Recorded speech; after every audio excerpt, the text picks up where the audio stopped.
Selamlar, uzun bir aradan sonra vlogla geri dönmek istiyorum. Vlog değil.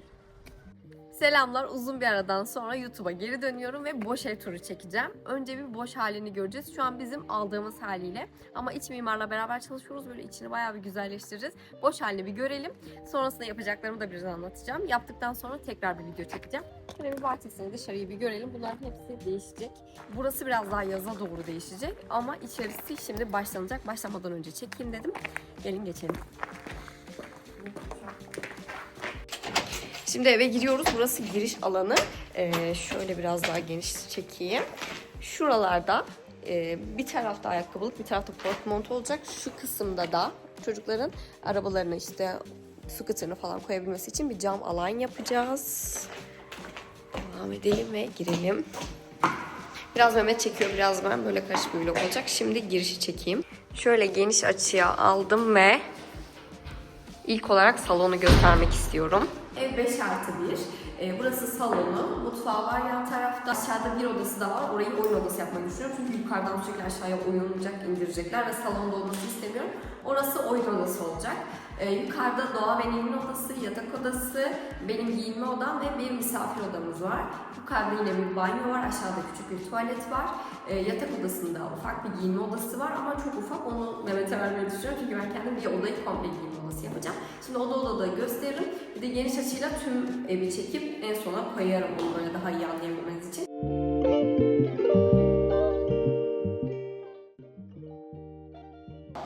Şimdi bu evde tüm duvarlara duvar kağıdı uygulanmış ama bence artık duvar kağıdı modası değil yani. Şöyle çıtayı çok daha beğeniyorum. Çok daha modern buluyorum. Şurası zaten TV ünitesi olacak. Buralarda da çıtalar olacak. Şuraya bir şöminemiz gelecek.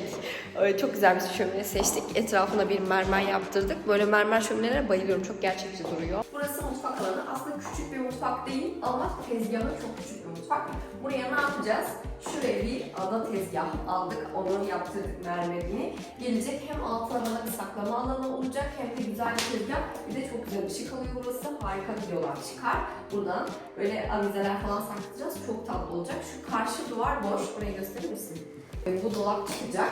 Buraya bir kahve köşesi gelecek. Böyle kahve makineleri falan koydum. Üzerine de güzel bardakları koydum. Camlı bir dolap olacak. Çok güzel olacak ya olmuş hali. Çünkü şu an mimarın projesini çizdi. 3 boyutlu şekilde de gösterdim ama bittiğinde çok güzel olacak. Bir de şu yukarıyı görüyorsunuz. Böyle yarım dolapları hiç sevmiyorum. Hem evi daha basit gösteriyor hem de orası bir kirli bir alan, toz alanı oluyor. O yüzden orayı da tamamlayacağız dolaba. Hem saklama alanı olmuş olacak bize hem de oradaki o kötü görüntü kapanmış olacak. Şunları beğenmedim. O yüzden bunları cama çeviriyoruz. Şu biraz demode kaldı. Yani burası bitmiş bir ev olduğu için bu şekilde teslim aldık. Bu iki dolabı değiştirmeyi planlıyoruz. Bunlar cam olacak komple. Şu balkona geçelim. Bu balkon o kadar güzel ki bakın bahçeyi falan da görüyor ya. Burası aslında bir balkon değil, yemek alanı şeklinde kullanacağız biz. Güzel bir yemek masası olacak. İşte duvarları falan da fuga yapacağız böyle ahşaptan uzun çizgiler. Hem böyle dekorasyonu güzel bir yemek alanı olacak ve cam olacak. Hem çocukları görebildiğimiz hem keyifle buradan dışarıya da çıkabildiğimiz bir alan olmasını istiyorum. Umarım da olacak. Yani çok heyecanlıyım anlatırken çünkü bu ilk evim, ilk defa evim oluyor. O yüzden böyle istediğim gibi olmasını çok istiyorum. Çok hayal ediyorum. Bittiğinde de daha heyecanlı bir video olur bence. Burası hol kısmı. Şu an elektrik olmadığı için biraz karanlık olabilir. Bunun altına, bu merdiven altına bu otellerdeki gibi konseptte taşlar, ışıklar döşeyeceğiz ve bitkiler olacak. Yani orası aslında canlı bir alan gibi görünecek. Burası da, bu arada bunların hepsi benim böyle beğendiklerim, Pinterest'ten gördüklerimi mimarıma anlattım. O da benim istediğim, hayal ettiğimden bile güzelini çizdi. O yüzden ne olacağını biliyorum 3 boyutlu gördüğüm için. Burası biraz daha büyüyecek bu dolap. Çünkü içini biraz daha böyle bitkiler alanı gibi kullanabileyim istiyorum. Buraya bir dresuar gelecek işte anahtar koymak için. Bir ayna. Burası girdiğinde tatlı görünen, şuradan büyük bir avizesi sarkan bir giriş alanı olacak. Şurada küçük bir tuvalet var. Burası aslında misafir tuvaleti ama çocuklar yukarı çıkmayacağı için çoğunlukla burası kullanılacak. Bence burası küçük bir tuvalet. Sadece tuvalet var, başka hiçbir şey yok. Burası da küçük bir oda, oyun odası olarak kullanacağım. Televizyon. İşte birkaç tane oyun rafları, oyuncakları koyacakları bir raf var. Karşıya da küçük bir köşe koltuk koyarım kızlar oynarken bakabileceğiniz için. Belki hiç koymam, bir berjer koyarım. Burası böyle boş bir alan olacak aslında. Ters cenk olmasına rağmen penceresi büyük olduğu için güzel bir ışık alıyor. Burada da onların videolarını da çekerim. Çok tatlı. Şimdi yukarı çıkabiliriz. Şu merdiveni de anlatayım. Bu evin merdiveni gerçekten bu bir apartman merdiveni. Evin içinde olacak bir merdiven değil. O yüzden biz ahşap istiyordum ben. Mimarımla karar verdik. Gri kısımda hem mermerleri görünecek ama bastığımız yerlerde ahşap olacak, bir ışıklandırma yapacağız. Ve bu demir olan korkulu cama çevireceğiz. Hem çocuklar için daha güvenli, bunların arasının boşluk olması güvenli değil. Hem de daha şık duruyor. Cam bir korkuluk ve ahşap basamaklar olacak. Çıkalım. Burası ikinci kat, banyomuz var. Misafir odası, çocuk odası, yatak odası yakın birbirine. İşte uyanırlarsa sık gitmem gerektiği için o şekilde planladık. Buradan bir avize sarkacak. Çok şık göstereceğini düşünüyorum buradan sarkan avizelerin. Şimdi burası biraz karanlık banyo kısmı olduğu için burada cam yok, elektrik de olmadığı için. Aslında büyük bir banyosu var. Biz burayı küvetli, daha farklı bir banyo yapacağız. Buraya çamaşır makinesi, dolabı falan koymuşlar. Bunlar kalkacak. Burası komple değişecek. Aslında tatlı, güzel, sade bir banyo ama ben çocuklar için küvet, bir de dolabı, az dolap falan istiyorum. Işık kötü burayı. Geçelim. Bitmiş hali umarım çok güzel olacak. Devam edelim. Şimdi gelelim ışığı en iyi odaya. Bakın buranın ışığı o kadar güzel ki burası benim giyinme odam olacak. Şurası açık şu an. Cam gelecek buraya. Çok güzel ışığı. O yüzden burada çok güzel makyaj videoları çekerim, kombin videoları çekerim. Burası 4 duvar gördüğünüz tamamen dolap olacak.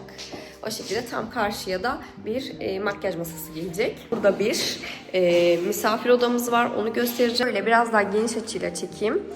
Düz bir oda olacak aslında. Bir tek böyle kırma dökme bir şey yapmadığımız oda burası olacak. Kırma dökme dediğim duvarlarına böyle bir dekorasyon yapmadığımız oda. Çünkü buraya bir dolap gelecek. Bir altı kapılı, hem kendi eşyalarımı koyabileceğim, hem misafirlerin koyabileceği, hem de şu köşeye bir yatak gelecek. Belki Ikea'dan böyle açılabilir bu kanepelerden falan alabilirim, o tarz bir şey. Bilmiyorum. Burası böyle bir sade bir misafir odası olacak. Şimdi buradan çıkıyoruz ve çocuk odasına geçiyoruz. Çocuk odası çok tatlı. Çünkü yanında bir de şöyle küçük bir kiler alanı var. Ama ben burayı giyinme odasına çevireceğim. Çok tatlı bir giyinme odası olacak burası. Hem kıyafetleri ortada durmamış olacak, hem de büyük bir giyinme alanları olmuş olacak. Burada bir de balkon var. Burayı da güvenlik için kapatacağız. Burada da duvar kağıdı kullanılmış ama duvar kağıdını dediğim gibi çok beğenmiyorum. Bir de kızların odası olduğu için, böyle kendi evimde olduğu için renkli bir şeyler yapayım istiyorum.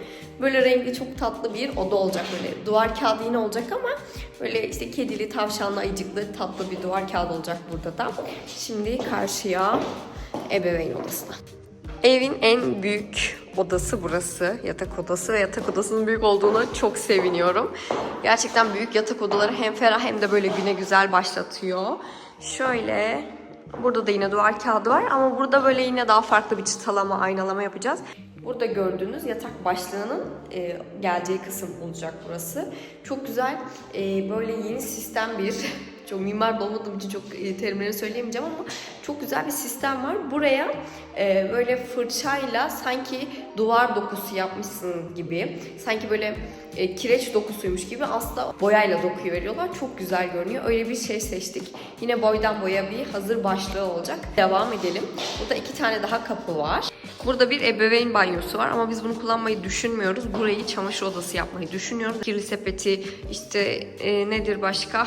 Süpürgeler falan filan burada dursun istiyoruz. Burası da giyinme odası ama küçük bir giyinme odası. Şu an geniş açıyla çektiğim için belki büyük görünebilir. İçi de dar ama Mehmet için yeterli. O kullanır. Ben de böyle pijamalarımı falan koyarım. Tüm odaları gösterdim sanırım. Şöyle bahçeyi de göstermek istiyorum balkondan. Üst taraftan. Bitmiş hali inanılmaz heyecanlıyım. Bu hafta başlanıyor. Böyle ara ara şeyleri de çekerim. Yapılan şeyleri. İnşaat halini de. Balkona çıktım. Şimdi aşağıya göstereceğim size. Bu da bahçe kısmı. Hem ön hem de yan taraftan. Buralarda değişecek tabii. Videomuz bu kadardı. Bu evi almak benim hayalim. Bu ev değil de herhangi bir evin olması. O yüzden çok heyecanlıyım. Bittiğinde de böyle hem parça parça oda detaylı çekmeyi düşünüyorum, hem de neler yaptık, hangi fikirlerle böyle daha kullanışlı hale getirdik, onları da göstereceğim. Umarım sevdiğiniz bir video olmuştur. Bu arada sadece ev şeklinde gitmeyeceğiz. Yine normal vloglarıma da devam edeceğim. YouTube'a bomba gibi geri dönüyorum. Bu videoda bana böyle inanılmaz enerji verdi çünkü daha önce çektiğim ev vlogları da hani böyle kirada oturduğum evleri de çok izlediniz, çok seviyordunuz. Şimdi böyle hem sıfırdan başlayıp yavaş yavaş gitmek hem benim için güzel bir an olacak yıllar sonra baktığımda böyle yapmıştık, şöyle yapmıştık diye anacağım. Hem de sizin için de fikirler olur. Kanalıma abone olmayı tabii ki unutmazsanız çok sevinirim. Videoyu da beğenebilirsiniz. Hepinizi seviyorum. Hoşçakalın.